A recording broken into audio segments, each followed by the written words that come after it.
Hello, BookTube. I went to the Brattle bookshop yesterday. That's a used bookstore here in Boston. For you that are new, it's fantastic.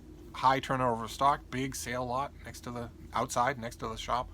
But I didn't tell you about it yesterday because I thought 6 videos in one day might be a little much, even for my faithful Donoghue-gonauts. But I did get a bunch of books, and I thought I would show them to you now. It was a beautiful day, nice and mild, so no physical discomfort for being out there, out and about, just prowling the sale cart outside. And of course, because it's the Brattle and because it's 2020, you know already that the first books I'm going to show you are going to be murder mysteries. I'm on a huge murder mystery kick in 2020. I'm reading them voraciously. Sometimes they're nudging new books right off the docket so that I can read. The fortunate thing is that most murder mysteries are just a single bite of candy. You just pop them right down. They don't require a huge outlay of work. They're just so much fun. And I'm learning a lot. I'm learning a lot about the style of every author, whether it's old authors that I've read before but haven't read in years, or old authors I've never read, or new authors. I'm learning a lot about the different ways you can do this.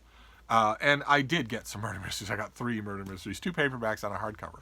But these were all free. These were all, I had, thanks to generous donations from you, I have plenty of store credit at the Brattle, and these things are $1 anyway, so the store credit goes a long way.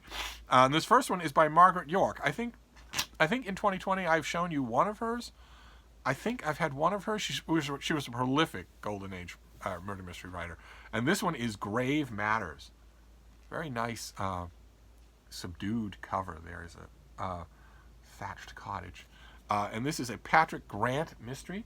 Sheer chance put Oxford Don Patrick Grant on the Acropolis in Greece when the first victim, elderly Miss Amelia Brinton, suffered a fatal fall. Curiosity, however, sent him to the English village of Melsmead to visit the charming 17th century cottage Miss Amelia had left to her niece. There, the second ill-fated lady, the young mistress of a nearby abbot's lodge, suffered a series of nasty accidents. So when a third woman mysteriously broke her neck in the British Museum, all Dr. Grant's instincts for detection told him it was murder.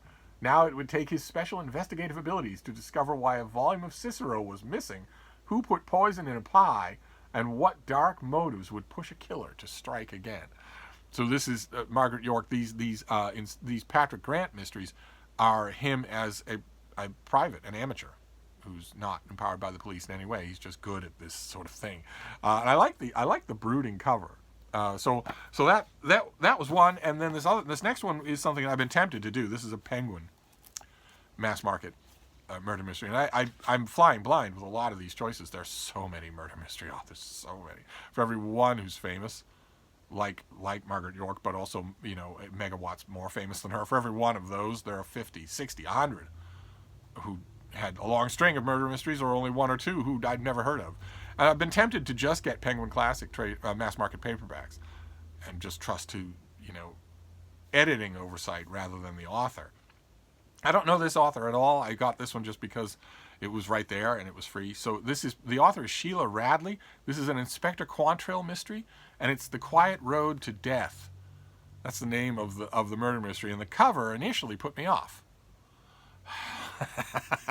But then I read the description. The tranquility of Breckham Market is shattered when Angela Arrowsmith's cat is found decapitated, and the words "Your turn next" are scrawled on her door. A decapitated cat I can live with. The decapitation is of special interest to Chief Inspector Douglas Quantrill, who has been investigating the murder and decapitation of a lovely young woman. So the inspector here, sees a coincidence in execution, no pun intended, that cannot possibly be coincidental. I like that. What is the story here? In a serial killer novel from the post-Red Dragon days, this would be loaded with criminal psychology tidbits about how serial killers almost always practice on animals first. And I wonder if this will be that same thing or if it will be something else. Quantrill would certainly welcome help, especially when another body is found. But when help comes in the form of the attractive and ambitious Detective Sergeant Hilary Lord, he's not so sure. It's another murder mystery. As you can tell, this is not going to take me long at all to do. And then this next one is a UK hardcover. I have a sweet spot for UK trade paperbacks, and if this had been a trade paperback, I'd be overjoyed. But I figured since it was free, And since I'm getting the hang of this anyway, I might as well. I don't know how much. It's like I mentioned. I don't know how much of these murder mystery novels that I'm buying at the Brattle and elsewhere I'm going to keep. I don't. I imagine gradually hatching out a mystery library, but I don't know what ultimate form that library is going to take. So this might not be one of the ones I keep. And this is an author who's famous, very famous. And I have a couple of her books. I'm glad to read all of them just to get a sense. I want to know the giants in their every book. I want to know the small fry and what they did that is now forgotten. This is Ruth Rendell. This is 13 Steps Down in a lovely gold embossed UK trade hardcover.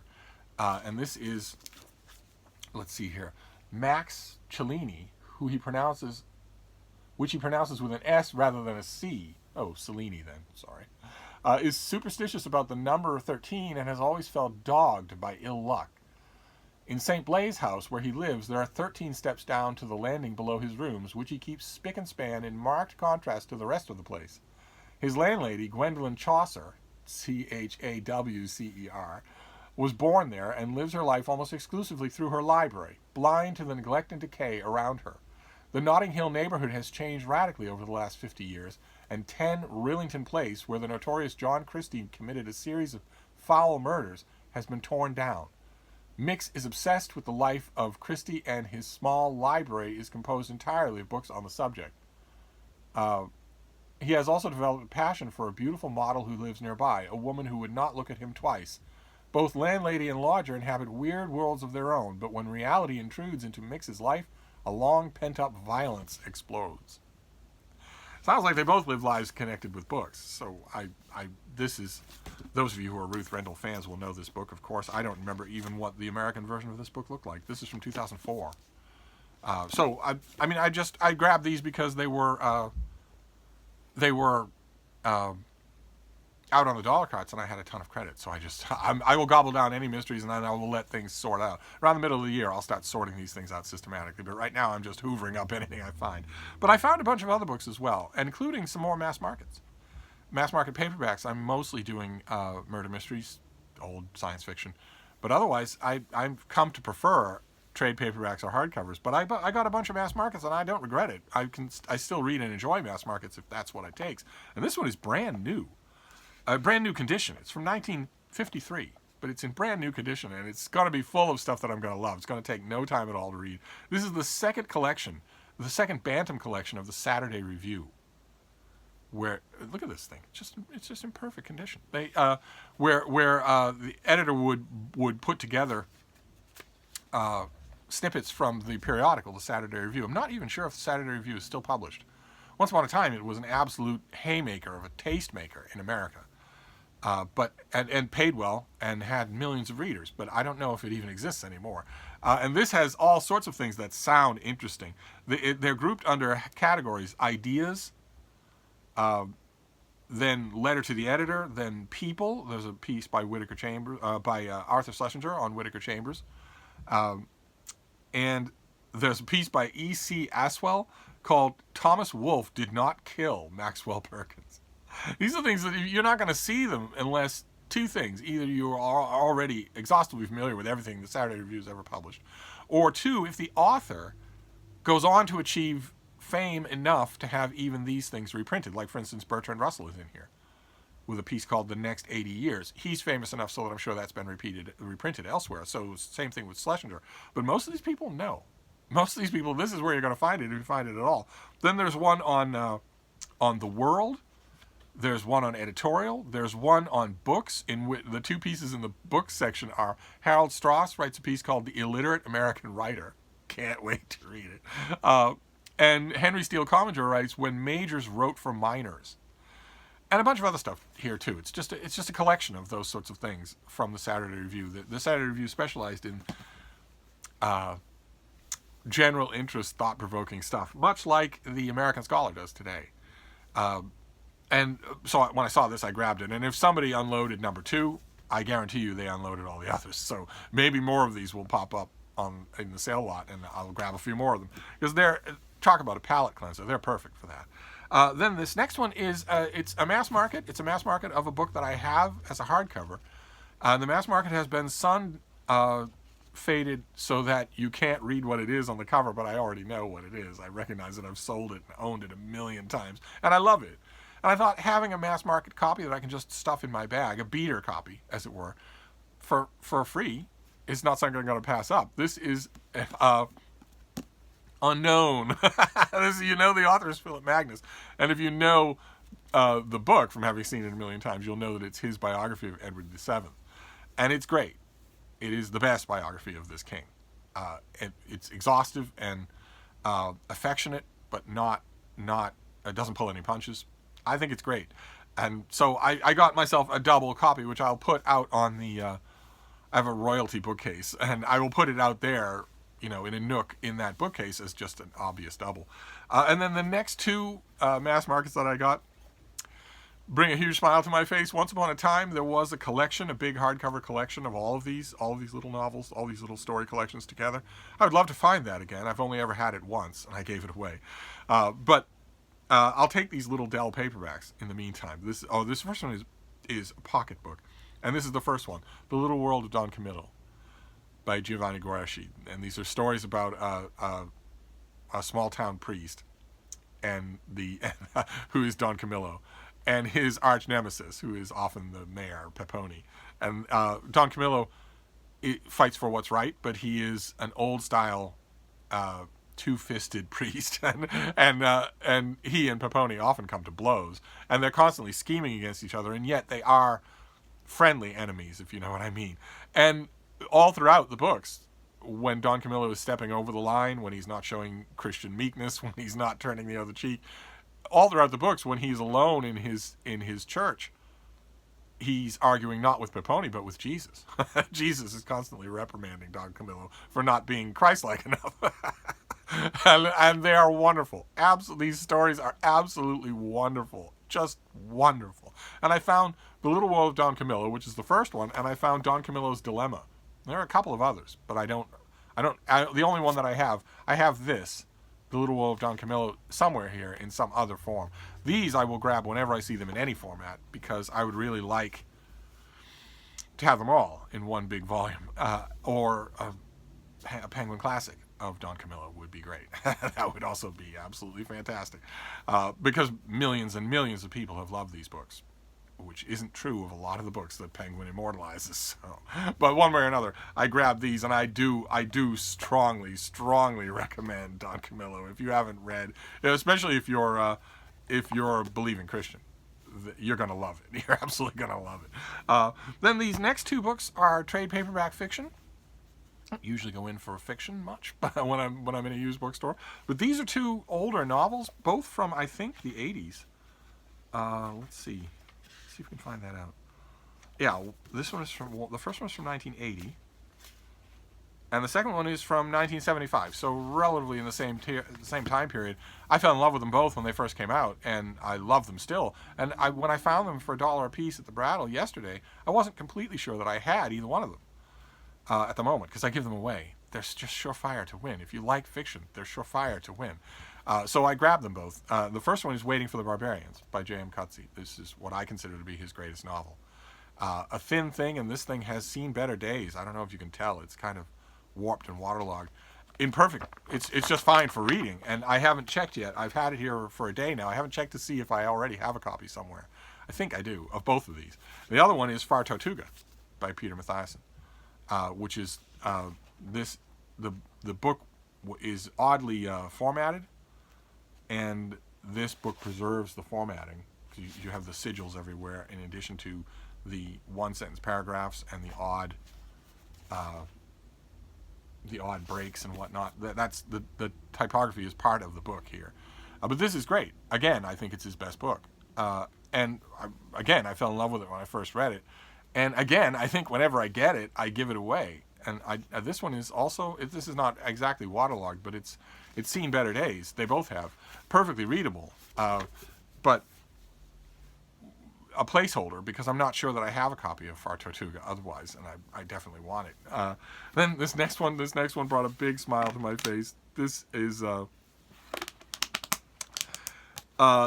big Everyman's Library volume, and it's a book that I have mentioned on this channel many, many times. This is The Tale of Genji And this is the Arthur Whaley translation, which I don't have. I had the Arthur Whaley translation, I think, in a Tuttle paperback. It was just beautiful. It was bright and multicolored, a little brick of a paperback. And I believe I gave it to one of you. I believe one of you was saying, well, you've mentioned many translations of Genji. And you've mentioned that the Arthur Whaley translation has been largely superseded by Seidensticker and then Royal Tyler and then... oh my God. The one I'm blurbed on, it's gone right out of my mind. The gigantic Dennis Washburn. Those three translations have largely left this one behind. Whaley took lots of liberties. He was very much in the way of the Constance Garnett school of translation, where you take the work and you render it into idiom that's appropriate to your day. And I had one of you wrote to me and said, well, I know you've said that, and I believe you because you've read all of the translations of Genji. But this person wrote and said, I read a little mass market of the Arthur Whaley a long time ago and loved it, and that's the one I would like. So I sent that copy away. So as soon as I saw this, I realized I didn't have it. And you can't have enough Genji, as far as I'm concerned. Each one has their own wonders. Each translation has their own wonders. So I grabbed this. I love these old naked Everyman libraries. I just love the way they look on the shelf. So I have this now, and I don't think I'll be getting rid of it. That's going to come in this room. And then the last thing is from over 100 years ago, which is another thing that can happen at the Brattle. You can find 100-year-old books out there on the sale lot. For $1. The Brattle, they determine at the pricing table inside what they can make money on and what they can't. They're not going to put anything valuable out in the sale lot, no matter what. They're not going to do that. But they're also not going to fetishize age or anything like that. If there's no call for the book, then out it goes to the sale lot to hopefully find a good home. This one certainly did. This one isn't going anywhere. This is Ernest Peixoto. And this is By Italian Seas, which is a travel writing book that he wrote 100 years ago. Wrote it in like 1906 or 05 or something like that.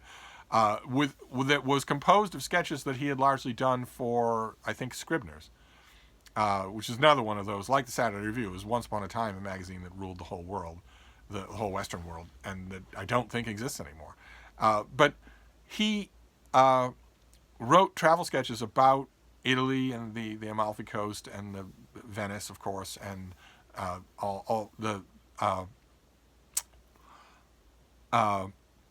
of that area, and very picturesque. He was an artist by trade, not a writer. He's a very good writer, but he was an artist by trade, and he would go and sketch endlessly while he was traveling. And I think originally, a few of the pieces that are collected in here, these are all around Italy. And I think a few of these originally were published in Scribner's under his wife's name, not his own. I'm not 100% sure of that, and if that's true, I'm not 100% sure why that would be true.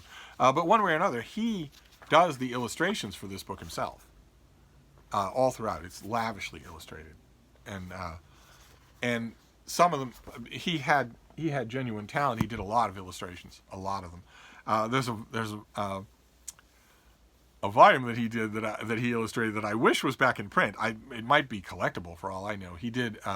Theodore Roosevelt wrote a biography once upon a time of I forget who it even was. It was an odd match. There's a little story that could be written there about the way the two of them worked together.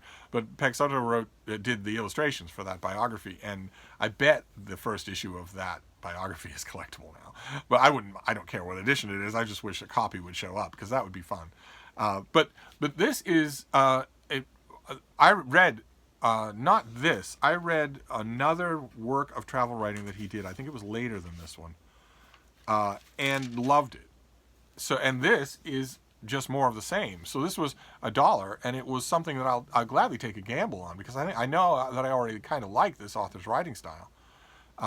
And this is fully illustrated. So, and it's an area, especially I'm sure that there's a whole chapter on Venice, and that's an area that I know well. So, so there you go. That was another trip to the Brattle. So this was By Italian Seas from 100 years ago. What else have we got here? 13 Steps Down, a Ruth Rendell book. We have the Arthur Whaley Tale of Genji, which is coming into this room.